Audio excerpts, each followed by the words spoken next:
Hello, my name is Evie and welcome back to Overwatch Everyday. This is a series where I play 1 to 5 ranked games each day and I explain my thought process that gets me up to champion consistently on all roles throughout the videos. In this video, I force Mauga into heavy spam on Circuit Royale. I talk about taking space into hard brawl with Hazard on Hollywood. I end up in a Doomfist mirror on Esperanca. I make a lot of mistakes early in these games, so I talk through my thought process in adapting and finding the path to carry each lobby. With that out of the way, let's get into the video. Bro, I can't get any vax in when I Q tank. Okay. Looking like we have Circuit here, Eichenwald, and Runesapi. I kind of like all these maps. Actually, I don't like Circuit. What am I saying? Fuck. Oh well. Circuit, you could be playing a lot of different things here. You could be playing a mainly just brawl or a pokier tank, something like Domina, Sigma, Reinhardt, Ramatra can all be really good. Orisa. If you are going to be queuing onto Circuit as tank, I would recommend, at least if you're in like solo queue, I personally like banning like heroes like Hanzo or Widow. It just kind of takes the game out of your hands a little bit here on Circuit, because if the enemy team has a really good sniper player, it can be kind of hard for you to deal with them, as well as like win the frontline trades. So actually, like, banning out snipers here, as much as it sucks for the DPS players, and I'm a Widow player myself when I play DPS, I get really sad when Widow's banned on maps like these, but if you're playing tank, it just helps with your win rate. You can control the game a little bit more. A little bit curious to see what my team is going to play here. We see a Wu Yang and a Soldier. Ana and a Soldier. So a little bit curious to see what my other teammates are going to pick. I saw a few comments about Hazard and Mauga. I'm going to be trying to get those in this video. And hopefully we're going to be able to get up to GM. I think that we're around like low Masters 1 right now with the Wu Yang and Ana. I'll give Mauga a whirl.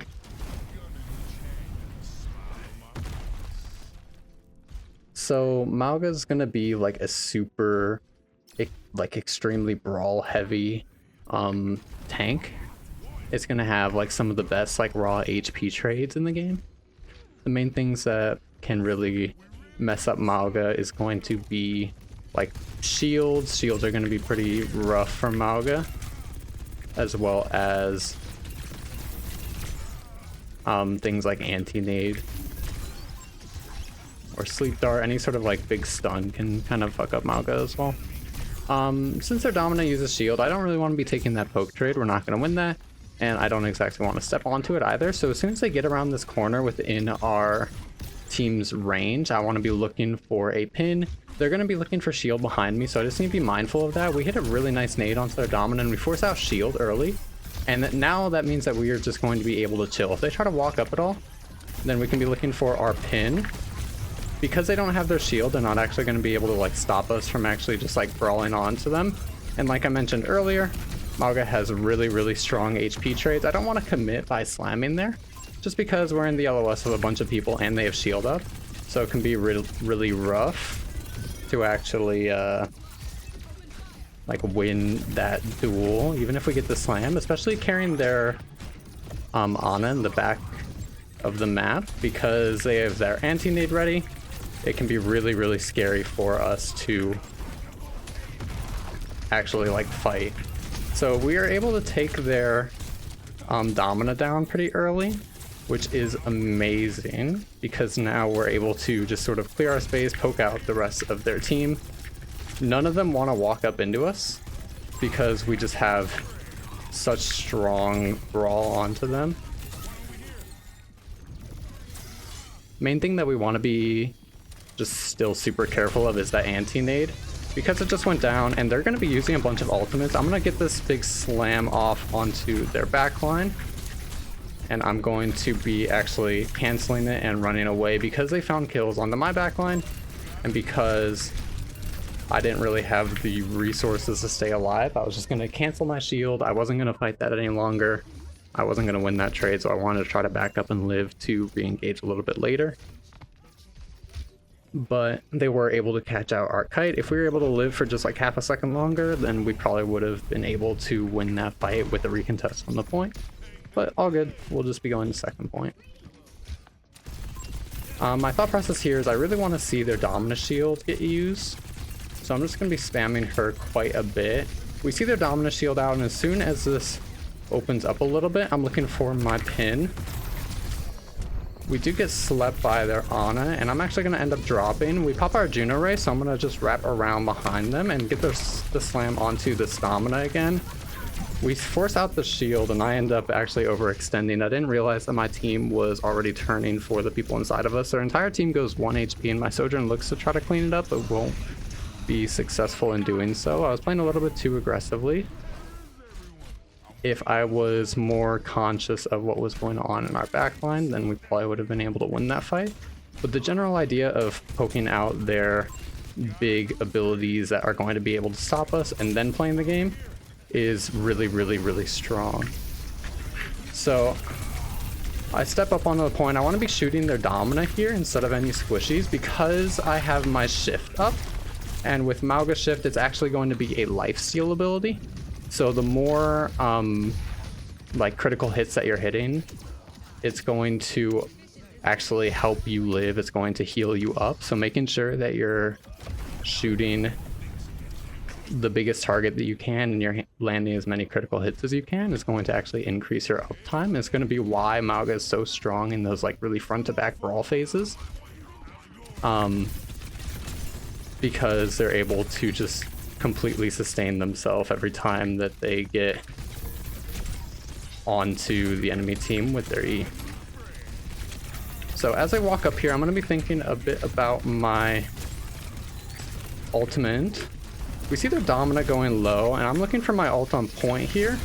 This will not only reload my gun, but it'll stop them from walking, and it'll actually deny their nano value. So we get a huge nade onto our Domina. Unfortunately, I get slept, but my fire will end up cleaning her up. I just want to proc fire onto their Hanzo and just soft step up. Nade comes out onto their Ana. That's the main thing that we're afraid of, so I'm just going to make sure that there's no one inside of us. Clearing our space as we go. We know that Alari is still hiding behind that corner, but they do have nade and sleep coming up. We're backing up because we're super careful of that sleep.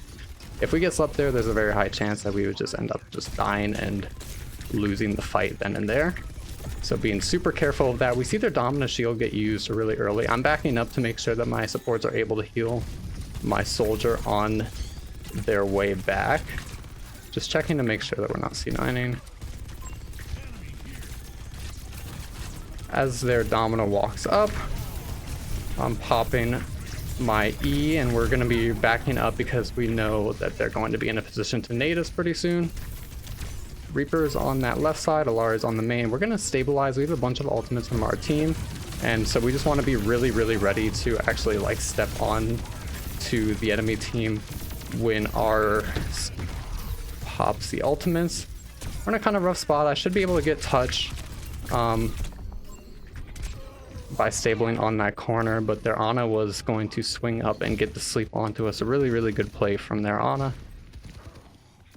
But our team is going to use more ult to actually win the fight. That puts us in a really bad spot, actually, us dying there. Because we're forced to use more ultimates, we're going to be a little bit less strong going into this last fight, which is going to be really, really important. So I want to be trying to poke really early and build my cage. This is going to be a very big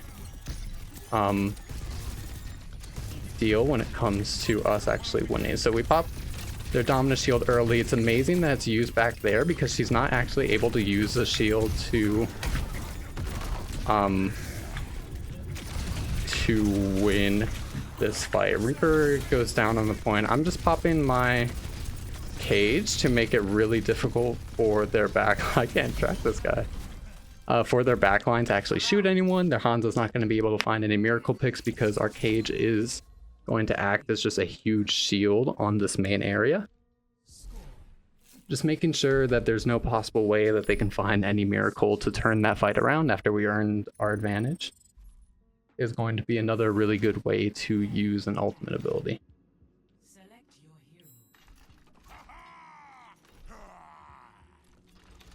Thinking about our attack here, we see the same Ana soldier. We might be able to run Mauga again.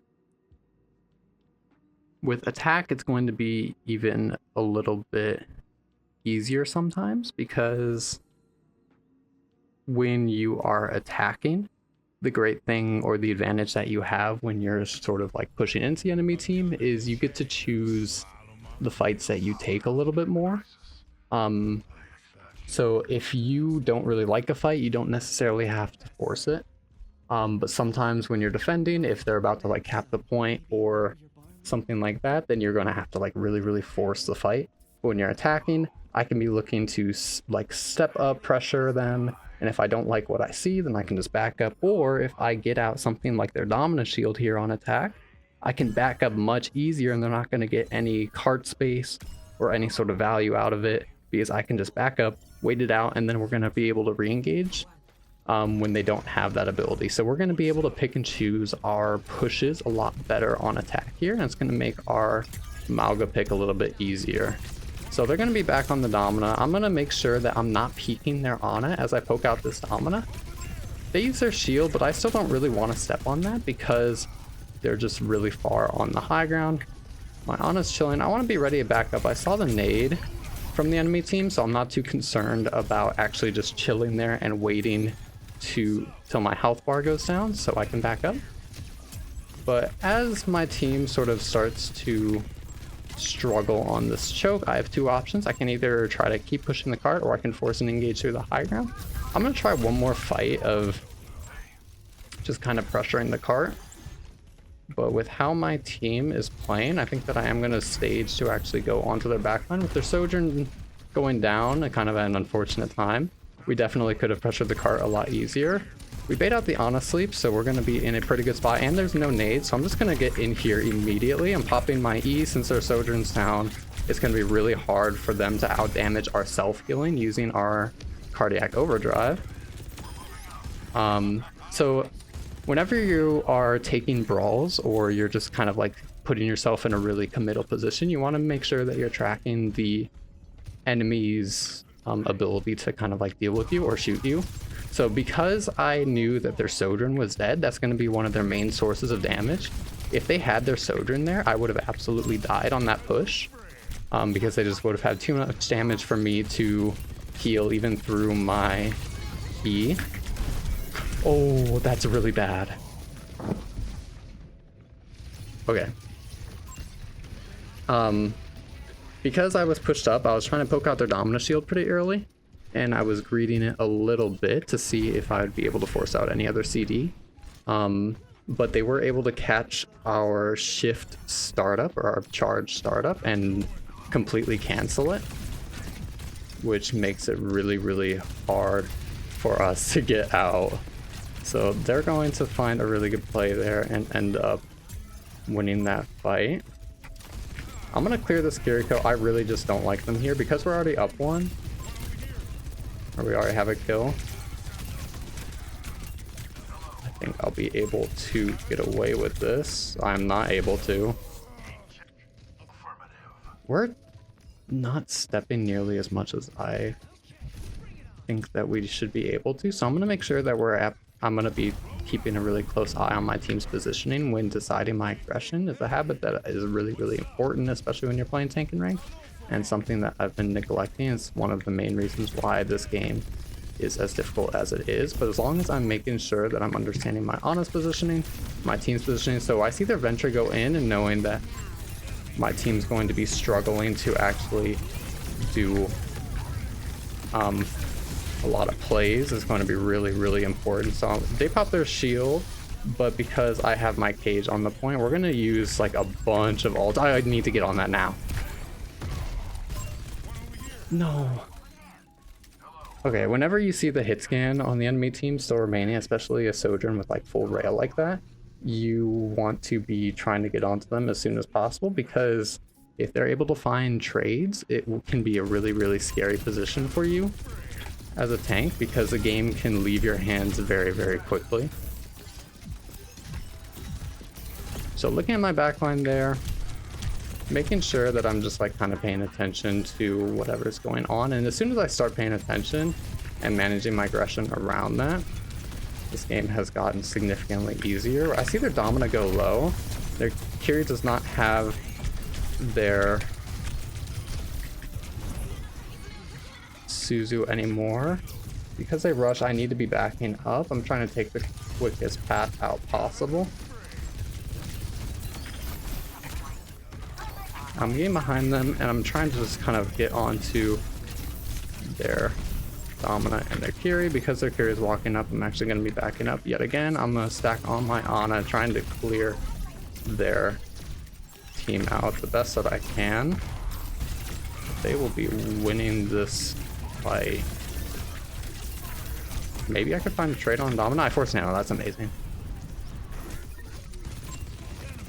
Their Kiriko's doing a lot. Kiriko's going to be one of the main things that you really want to be careful of as Ana. They act, or as Mauga. They have two really good supports into us. I think Mauga struggles quite a bit into both Ana and Kiriko, because Ana is going to be able to use their nades on our cardiac overdrives, and it's going to make it really difficult to stay in during fights. And Kiriko is going to be able to Suzu and cleanse all the people who are putting like fire, or we're putting our fire onto. So we're not going to be able to get our critical hits, we're not going to be able to get our damage or our self-healing, and it's going to really, really suck. So both those supports are going to be really good into Mauga and something to be careful of, but as long as you're tracking CDs, it should be looking very good. And honestly, I didn't play that game the greatest. We ended 27-6. Definitely one of the rougher games possible, but as soon as we figured out like what was going wrong, it was just me trying to be too aggressive. I wasn't looking at my team. As soon as I started looking at my team, the game got way easier. I don't know exactly where the habit was lost.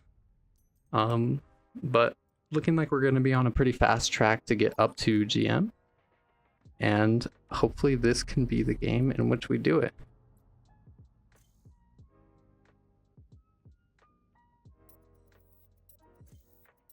I don't know why I'm kind of feeling like jittery today.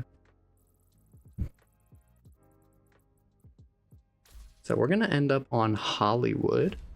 Very fun map, especially for tank. There's a lot of things that we can be playing here. Diva's really strong. Wrecking Ball, Winston, a lot of divier heroes can be really, really good here. But especially on first, heroes like Domina or Mauga or Hazard or Amatra, Zarya can all be very strong as well.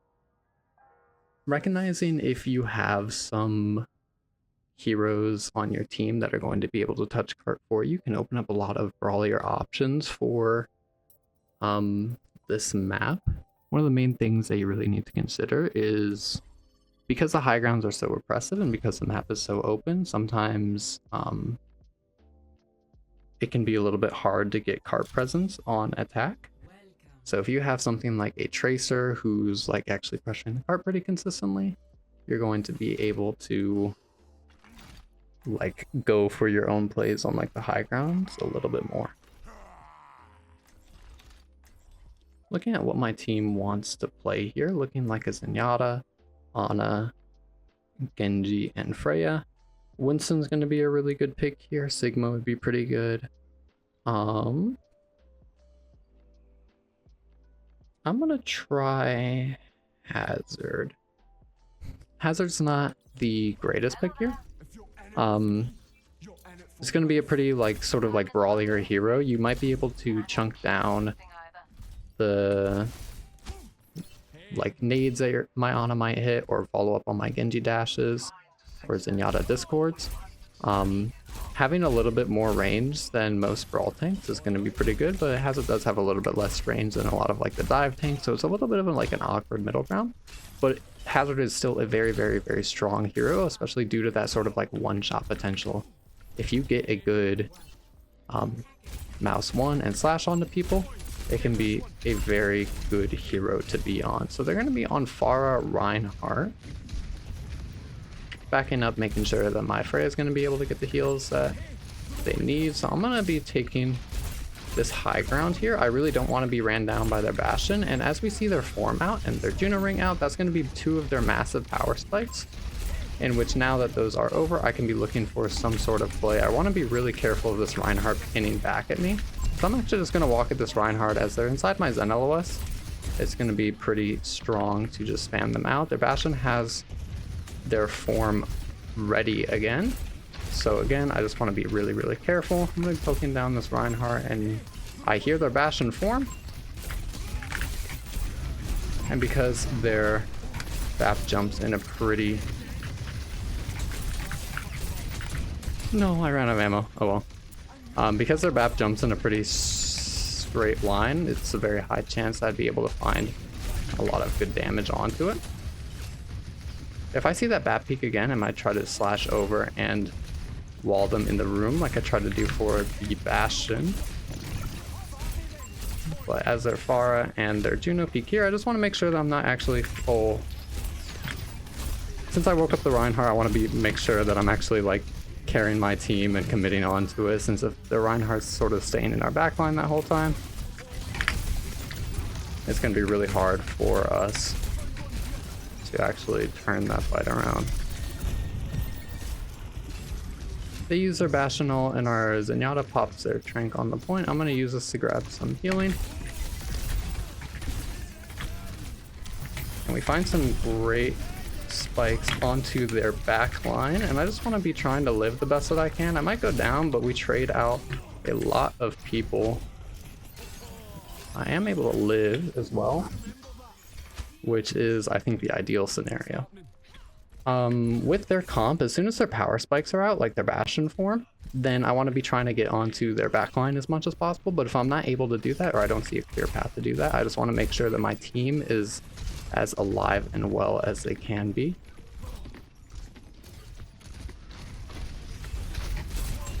I wanted to try to wall in that Pharah, but unfortunately I won't be able to. The Reinhardt finds an amazing pin onto us. What a play. I'm going on that Baptiste. Oh, I didn't have slash yet. I probably will die here.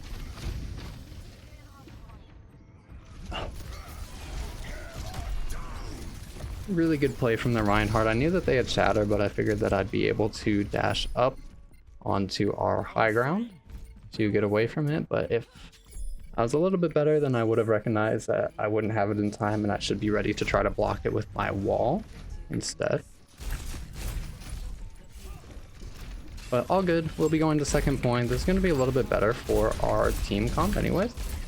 So Reinhardt walks up a bit inside of our team's LOS, so I'm just going to cut him off from his healers with my wall and step onto them. Our Zenyatta is able to follow up with the Discord. I want to step onto that Bastion because they're 1 HP and discorded, but it's going to be pretty risky. If I don't get that kill, then I'm going to be without my movement cooldown inside of the enemy team, and their Bastion has form.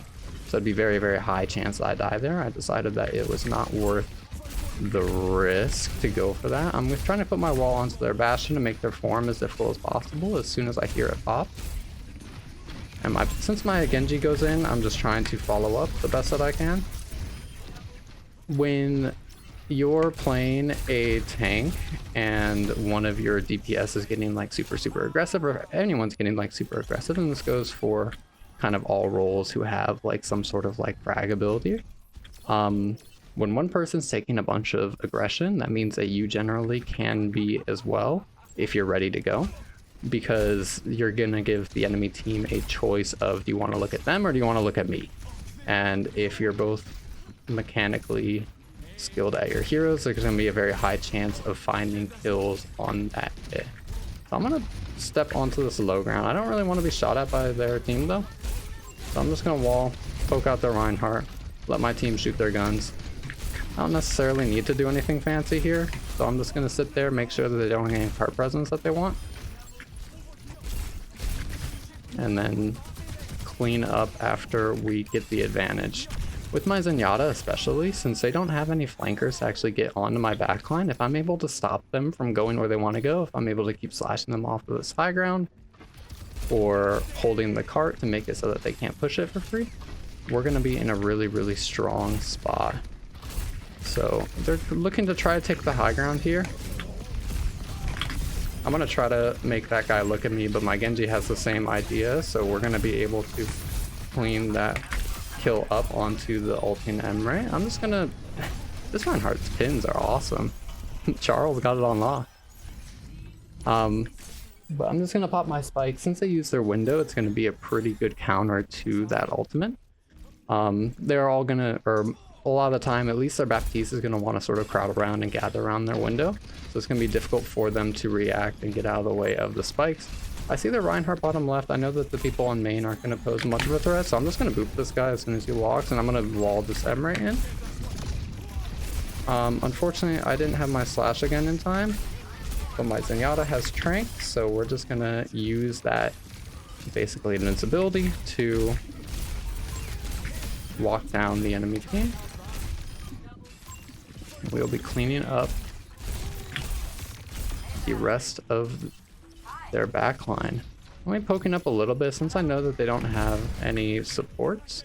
I'm just going to try to make their touch as difficult as possible. They do have Earth Shatter. Something to be careful of. I'm going to be on the walls. And the Reinhardt goes down, which is going to be great news for us. I'm throwing a wall up just to try to make their touch a little bit harder. And we'll be holding this round very early on second point. Definitely pretty good. I think one of the better ways that we could have held that. Reinhardt is just generally pretty hard on this map because you only have two options. You can either try to pressure the point or wrap around and get onto our team somehow.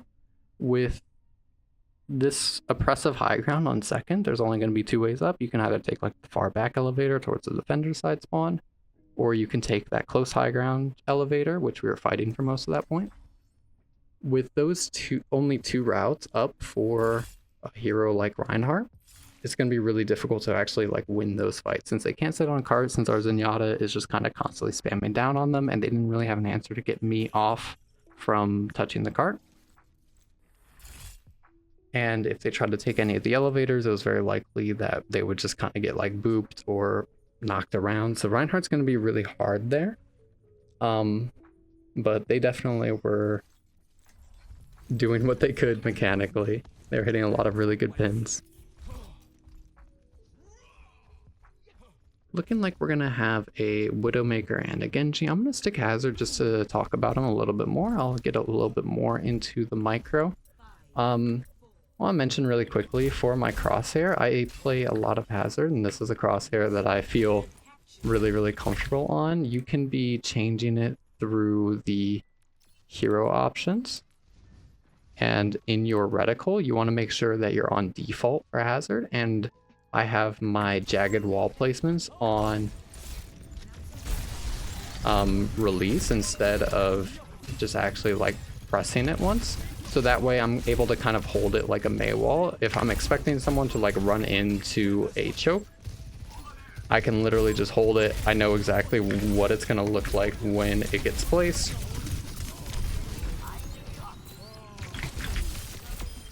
And it doesn't actually like hurt at all because I'm able to just, if I need to, I can just kind of like insta tap it.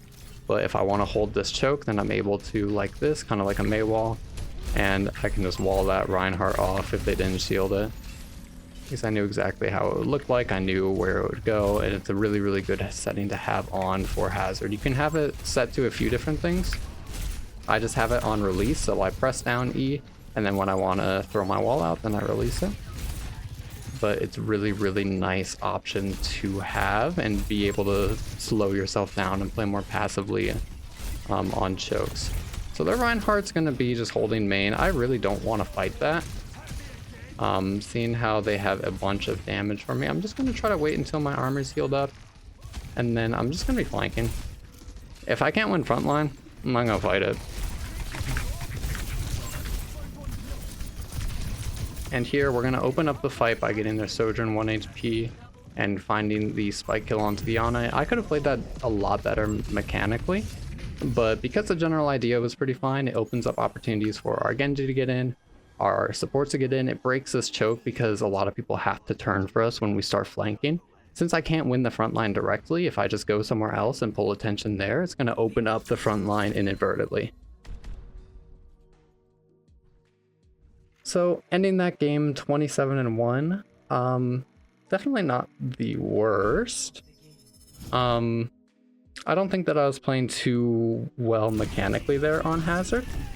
With Hazard especially, it's going to be kind of like one of the DPS of tanks, so similar to Junker Queen, where if you're hitting a bunch of your shots, or like the majority of your shots, the skill ceiling is going to be like insanely high.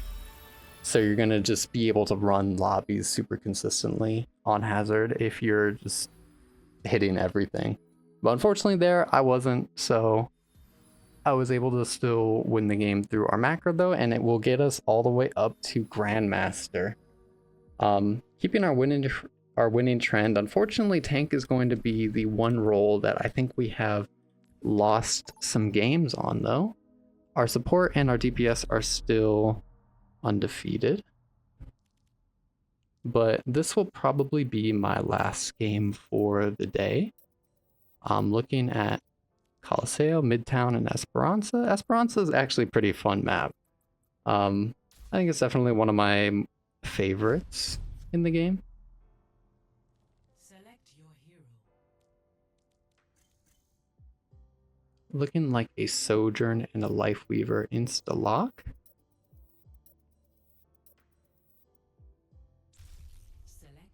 And a Cassidy. Pretty interesting. Esperanca as a map kind of lends itself a little bit into like that sort of like divier hero compositions, but you can play a whole bunch here. You can be playing Reinhardt, Zarya, Ramatra, Winston. This is a very, very neutral point, or a neutral map. You can be making a lot of heroes work here. I tend to lean into those maps as some of my favorites because I love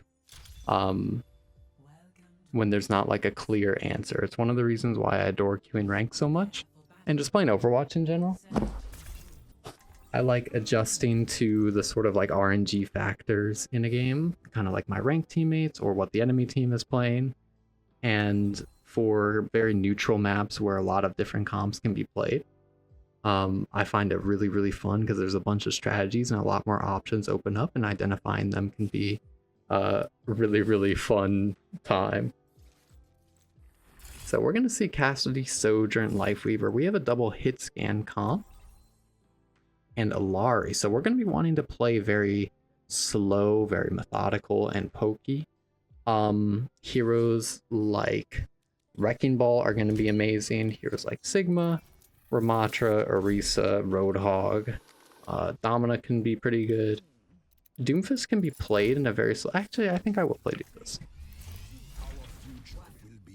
Doomfist can be pretty similar to Wrecking Ball in the way that they don't necessarily need like a ton of resources, and they don't need a bunch of like care from their team, but they're able to slow down the enemy team a lot if the enemy team's goals get onto our backline. So I'm immediately going to take this right side and just go for an early punch and back up, especially with the new initiator perk. It's going to be very nice to just go for these sort of cycles. As I see their team sort of taking that high ground, there's not much we can do about it. I'm just trying to slow them down the best that we can. We see their Sigma on the low ground. As soon as I get healed up, I think I'm going to go on that soldier. Ideally getting my punch and trying to hit their Sigma into my team. We do end up connecting the punch, and I just want to make sure that this guy is not able to walk or force out any of our space for free, and just buying as much time as possible for my team to really start fragging and getting deadly. Now, Doomfist can be pretty hard in the Sigma because Rock is very, very strong. They give me my empowered punch, but it's going to be a pretty hard situation to use it since I don't have any other movement cooldowns. I'm just going to be using it to get out. Making sure that you live will ultimately be more valuable than trying to force your empowered punch onto every opportunity you get. I'm taking a little bit of space onto Sigma. and pushing them into my shooter LOS. Once my shift starts coming back online, is when I want to be looking for any kind of play with my punch. So the Genji gets 1 HP. I'm gonna use my cooldowns to actually get in there and try to punch their Sigma into our team. That did not work, unfortunately, so I'm gonna put myself in a pretty aggressive spot and try to bait their team to shoot me to get my empowered punch. Their Brig is able to block it, but we are able to still find the kill onto the Ana. Wondering, or trying to chase down that soldier, but not quite being able to do it. I'm just gonna pick this perk. I haven't studied Doomfist perks too much. So they're swapping off of their Sigma. We see our Cassie trying to hold this high ground. Their soldier pokes window for a little bit. I can easily +1 that window, especially since I have my ultimate. I have a lot of plays that I can go for. Unfortunately, we're not able to get the kill, but we're able to slow them down quite a bit and get back onto the point to stop their Junker Queen from capping. Trying to take the brunt of that damage for our soldier, who is playing really aggressively. And now I can be playing to bait out their Doomfist punches quite a bit. Not able to hit the punch onto the Genji. Our Lari falls low. Even if they go down here, I think that we're still going to be able to contest a little bit later. So I'm going to make sure that I live and I'm ready to buffer their team as they walk onto mine. Their soldier falls low and walks into my shooter LOS. So I'm just going to fight that. As their Doomfist walks up out of their Ana LOS, it's going to be something that we want to recognize and try to step on. Fortunately, I messed up my punch there and I ended up going into the wall. It's been a little bit since I've played Doomfist or really grinded Doomfist, so my micro's been going to be a little bit rusty, but the general idea is that your cycles are going to be really strong. You don't have to necessarily force that much on Doomfist, but once you get that empowered punch, if you see someone like really split or low HP, then you can be taking those aggressive steps to try and find your frags. So we saw their Doomfist use punch there. They're only going to have their shift to be able to get out. Unfortunately, I'm not able to continue marking their soldier. And as we start dropping more and more people, I'm going to be backing up. Just trying to slow them down from actually finding kills onto my backline. We hit a really nice punch onto their Doomfist and we're able to force out their ult with our empowered punch, which is going to be great news for us. It means that they're going to be having a much harder time in this next fight actually getting onto our team or finding kills onto our team, because they don't have their ultimate, which allows them to play like super risky, very aggressively, and they're gonna have to play a lot safer in this fight. They're on his own high ground, so I don't really want to stay there too long. If I get slapped, it'd be kind of GG. I really want to shoot out this soldier. Soldier goes down, Doomfist walks main. I really want to be finding this Ana. I see her back main. I'm wondering if I want to fight this, and I think I do.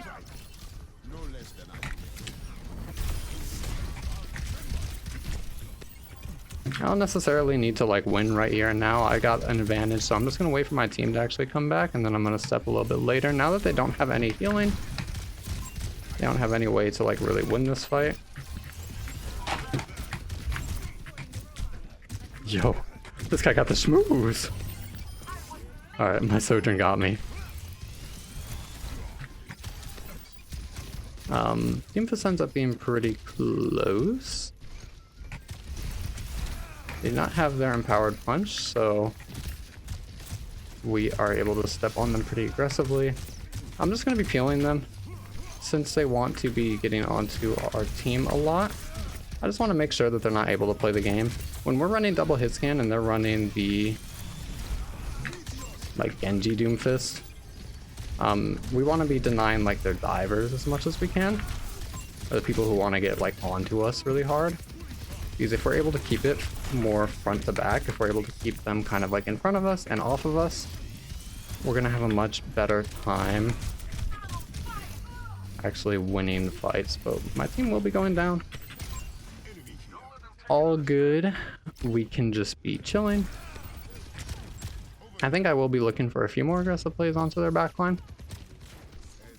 Since we have lost a few poke fights, I just want to try to adjust and make sure that I'm marking out the biggest threat possible. The Doomfist uses their block on this high ground. I am going to step on this, and we are going to be able to get the kill. As soon as I see them go low HP and I know that they don't have their survivability,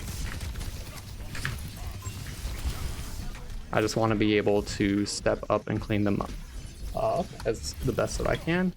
Feels like my Doomfist micro is coming back to me a little bit, so hopefully this game will get a little bit easier from now on. We see they're on a main and their Doomfist walking up, so I'm going to probably be playing to trade onto their backline when when their Doomfist goes in. They decide to peel from me, which I'm very okay with. Because I have my ultimate, I want to be stepping up onto their backline. Their Ana doesn't really know how to deal with my ult. So I'm just going to use my shift out after we get the kill onto the Ana. Punching their Doomfist, we give them punch, which will be okay. I was a little bit nervous that they'd hit or get a punch onto our Lifeweaver. I was thinking that there wouldn't be an area that they could really, or like a wall that they could slam people into, so I was not too concerned about it, but maybe it could have been pretty bad. We see them walking up onto our backline in a spot that is going to be kind of hard for the people on point to care.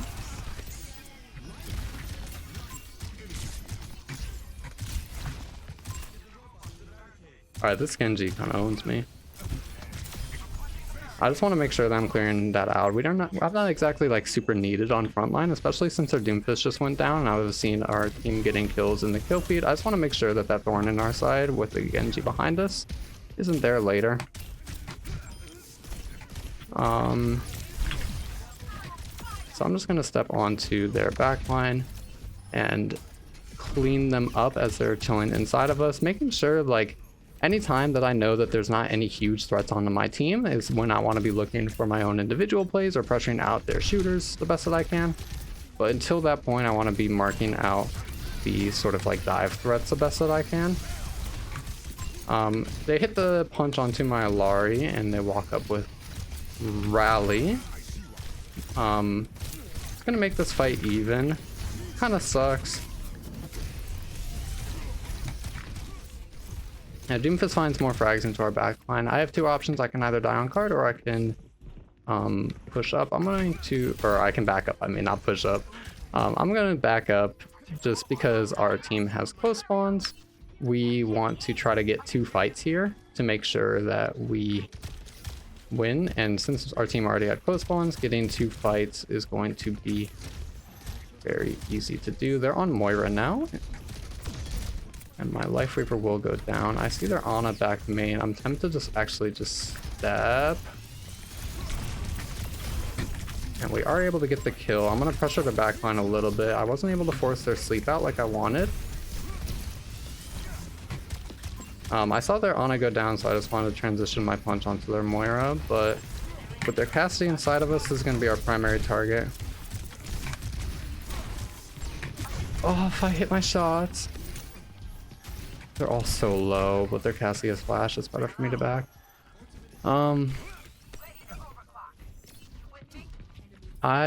We almost have a lot of ultimates. I'm just gonna be trying to stall play for like my really slow cycles the best that I can. Their Cassie uses flash. I'm getting a little bit low. My Lifeweaver goes down, so I'm just gonna be trying to back up and live. We almost have our Alariel, so I just want to be ready to step the best that I can. As soon as our Cassie goes down, that's gonna be a lot of the worry kind of gone for us. Our Sojourn's fragging out on main, so I'm just going to turn around and clear our space and we will be winning this game.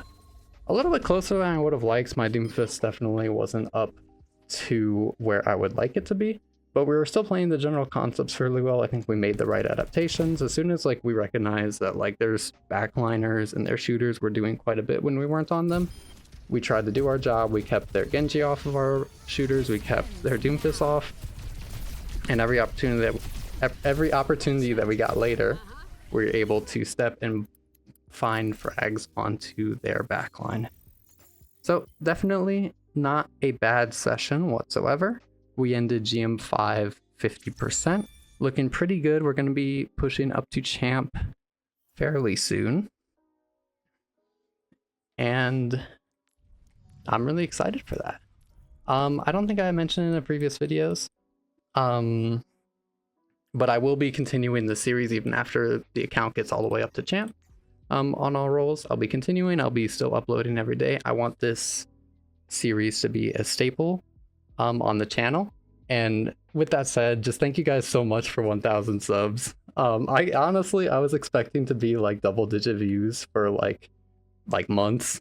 I was just going to try to keep getting the videos quality better a little bit each day. So I was not expecting like so much support and so much love. All of you guys are so nice in the comments. I really appreciate it. I'm so glad to be making this content. And with that said, I will see you guys next time. Thank you guys so much.